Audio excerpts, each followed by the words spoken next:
আসসালামু আলাইকুম। সবাইকে স্বাগত জানাচ্ছি। আমি নাসরুল ইসলাম তন্ময়। শুরুতে বিআরবি কেবল সংবাদ শিরোনাম। বাংলাদেশের সর্বশেষ গুরুত্বপূর্ণ আপডেট সংবাদে আপনাকে স্বাগত। শুরুতেই সংবাদ শিরোনাম, পরে বিস্তারিত। প্রথমেই জানাবো, শেখ হাসিনার আমলে নারী কর্মকর্তাদের ছাড় বলার নির্দেশ বাতিল। নারী কর্মকর্তাদের ছাড় সম্বোধন করার বাধ্যবাধকতা বাতিল করেছে অন্তর্বর্তীকালীন সরকার। আজ উপদেষ্টা পরিষদের বৈঠকে বিষয়টি আনুষ্ঠানিকভাবে বাতিল ঘোষণা করা হয়েছে। একই সঙ্গে হাসিনা সরকারের সময় জারি করা প্রোটোকল নির্দেশনা পর্যালোচনার নির্দেশ দেওয়া হয়েছে। সরকারি এক বার্তায় বলা হয়েছে, শেখ হাসিনার আমলে সরকারি কর্মকর্তাদের জন্য অদ্ভুত ও বিতর্কিত প্রোটোকল নির্দেশনা ছিল। প্রোটোকল অনুযায়ী সাবেক প্রধানমন্ত্রী, নারীমন্ত্রী, সচিব ও ঊর্ধ্বতন নারী কর্মকর্তাদের ছাড় সম্বোধন করার বাধ্যবাধকতা ছিল।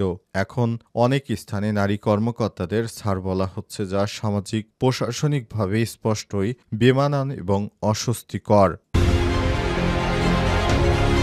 হুতি যোদ্ধাদের দাবি, ইসরায়েলের বিমানবন্দরে ব্যাপক ক্ষেপণাস্ত্র হামলা।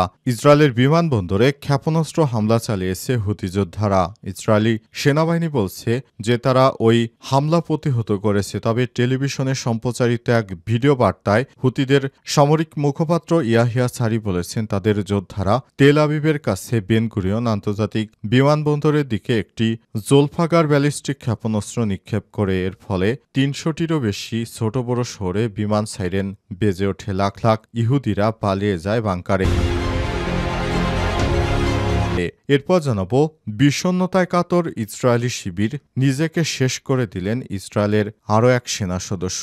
সামরিক ঘাঁটিতে নিজেকে শেষ করে দিয়েছেন এক ইসরায়েলি সেনা। আজ দক্ষিণ ইসরায়েলের সিধে তাইমান সামরিক ঘাঁটি এবং আটক শিবিরে ওই ইসরায়েলি সেনার মরদেহ পাওয়া গেছে। জানা গেছে তিনি আত্মহত্যা করেছেন। গাজায় দীর্ঘদিন যুদ্ধ করতে এসে ডিপ্রেশনে ভুগছিলেন ইসরায়েলি সেনা।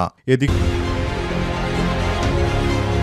জাতিসংঘের পরমাণু শক্তি সংস্থাকে দ্বিচারিতা পরিহার করতে হবে বলছে ইরান। ইরানের প্রেসিডেন্ট মাসুদ পেজেশকিয়ান বলেছেন, যদি তেহরানকে পারমাণবিক কর্মসূচি নিয়ে সহযোগিতা শুরু করতে হয় তাহলে জাতিসংঘের পরমাণু শক্তি সংস্থাকে দ্বিচারিতা পরিহার করতে হবে। আজ তিনি এমন মন্তব্য করেছেন বলে ইরানের রাষ্ট্রীয় মিডিয়ার খবরের বরাত দিয়ে জানিয়েছে বার্তা সংস্থা রয়টার্স।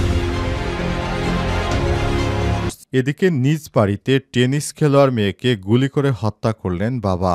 ভারতের গুরুগ্রামের সুশান্ত লোকে এক ব্যক্তি তার নিজের মেয়েকে গুলি করে হত্যা করেছেন। বাবার গুলিতে নিহত রাধিকা যাদব একজন টেনিস খেলোয়াড়। তিনি গুরুগ্রামের সুশান্ত লোক ফেজ 2-এর বাসিন্দা ছিলেন। খবর ভারতীয় সংবাদ মাধ্যম এনডিটিভি।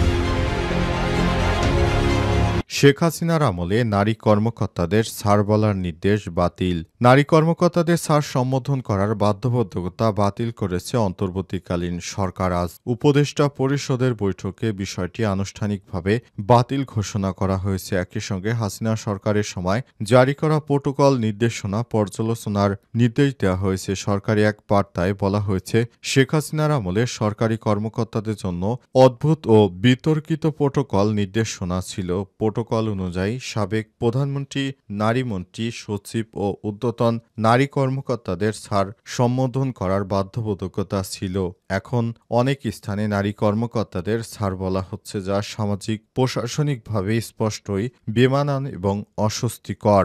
সরকার এক বার্তায় বলা হয়েছে, শেখ হাসিনার আমলে যারা এই ধরনের বিতর্কিত প্রোটোকল ও নির্দেশনা ব্যবহার করত তাদের বিরুদ্ধে এবার ব্যবস্থা নেওয়া হবে। সাবেক প্রধানমন্ত্রী, নারীমন্ত্রী, সচিব ও ঊর্ধ্বতন নারী কর্মকর্তাদের স্যার বলে সম্বোধন করার যে ঘৃণ্য কালচার শেখ হাসিনা শুরু করেছিল সেটি এবার বাতিল করা হবে। প্রোটোকল ও সম্বোধন সংক্রান্ত নির্দেশনাগুলো পর্যালোচনা করা হবে এবং ভবিষ্যতে আর কোনো সরকার যেন এই ধরনের কর্মকাণ্ড করতে না পারে এ ব্যাপারে সরকারের পক্ষ থেকে এবার যথেষ্ট কঠোরতা হতে দেখা যাচ্ছে।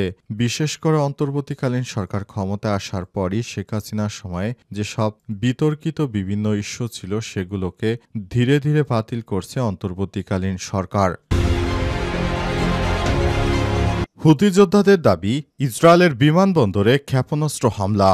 ইসরায়েলি বিমানবন্দরে আবারও ক্ষেপণাস্ত্র হামলা চালিয়েছে হুতি যোদ্ধারা। ইসরায়েলি সেনাবাহিনী বলছে যে তারা ওই হামলা প্রতিহত করেছে। খবর আল জাজিরার। টেলিভিশনে সম্প্রচারিত এক ভিডিও বার্তায় হুতিদের সামরিক মুখপাত্র ইয়াহিয়া সারি বলেছেন, তাদের যোদ্ধারা তেল আবিবের কাছে বেন গুরিয়ন আন্তর্জাতিক বিমানবন্দরের দিকে একটি জোলফাগার ব্যালিস্টিক ক্ষেপণাস্ত্র নিক্ষেপ করেছে। তিনি আরও বলেছেন যে ওই উৎক্ষেপণ সফলভাবে তার লক্ষ্য অর্জন করেছে, কারণ এর ফলে ৩০০টিরও বেশি ছোট বড় শহরে বিমান হামলার সাইরেন বেজে ওঠে, যার ফলে লাখ লাখ ইহুদি আশ্রয় কেন্দ্রে ছুটে যায় এবং বিমানবন্দরে বিমান চলাচল বন্ধ হয়ে গেছে। সারি প্রতিশ্রুতি দিয়ে বলেছেন, হুতিরা গাজায় গণহত্যা অপরাধ প্রত্যাখ্যান করে ইসরায়েলের পাশাপাশি লোহিত সাগরে ইসরায়েল সংযুক্ত জাহাজ চলাচলের উপর তাদের আক্রমণ চালিয়ে যাবে। দ্য টাইমস অফ ইসরায়েল বলছে, জেরুজালেম থেকে দেখা গেছে ইয়েমেন থেকে ছোড়া একটি ক্ষেপণাস্ত্রের দিকে ইসরায়েলি বিমান প্রতিরক্ষা ব্যবস্থা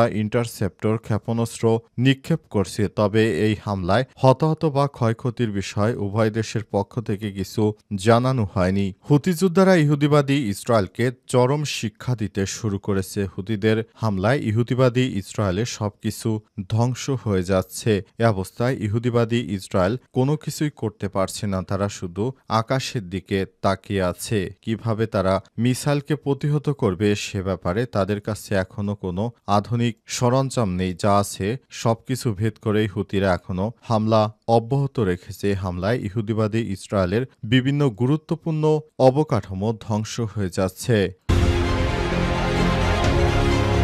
বিষণ্ণতায় কাতর ইসরায়েলের শিবির, নিজেদের শেষ করে দিচ্ছেন ইহুদিবাদী ইসরায়েলের সেনারা। সামরিক ঘাঁটিতে নিজেকে শেষ করে দিয়েছেন ইহুদিবাদী ইসরায়েলের সেনা সদস্য। আজ দক্ষিণ ইসরায়েলের সিদে তাইমান সামরিক ঘাঁটি এবং আটক শিবিরে ওই ইসরায়েলি সেনার মধ্যেও পাওয়া গেছে। দ্য টাইমস অফ ইসরায়েল জানিয়েছে, প্রাথমিকভাবে একে আত্মহত্যা বলে ধারণা করা হচ্ছে।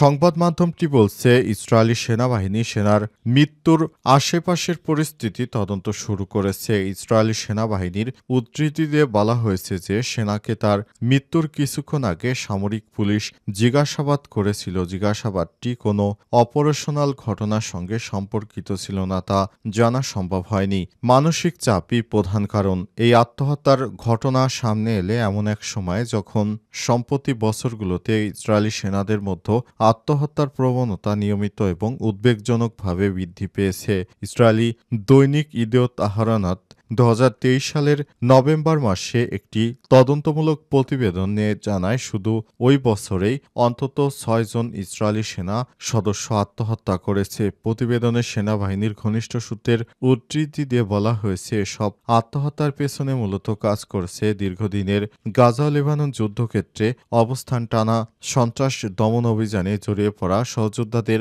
মৃত্যুর প্রত্যক্ষ অবস্থান দেখা। এ কারণে ইসরায়েলের সেনারা এবার ভেঙে পড়েছে। তারা কোনোভাবেই নিজেকে ঠিক রাখতে পারছে না।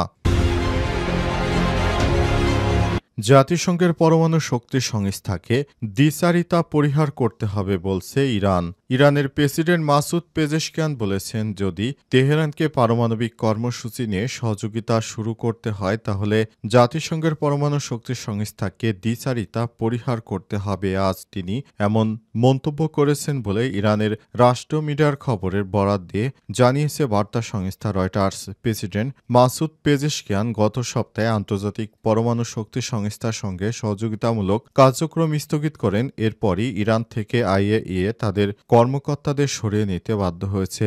জুনে ইরানের পারমাণবিক স্থাপনায় ইসরায়েল ও যুক্তরাষ্ট্রের হামলার পর আন্তর্জাতিক পরমাণু শক্তি সংস্থা আইএইএ-কে আর সহযোগিতা করবে না ইরান বলে জানিয়েছে তারা বিষয়টি নিয়ে তাদের পার্লামেন্টে একটি আইন পাশ করেছে, যেখানে বলা হয়েছে, আমরা এখন থেকে আর জাতিসংঘের পরমাণু শক্তি সংস্থা আইএইএ-কে আর সহায়তা করব না, কারণ আইএইএ তারা তাদের প্রতিশ্রুতি রাখতে পারেনি। তারা এমনভাবে আমাদের নামে মিথ্যাচার করেছে, সেটি কোনোভাবেই গ্রহণযোগ্য নয়।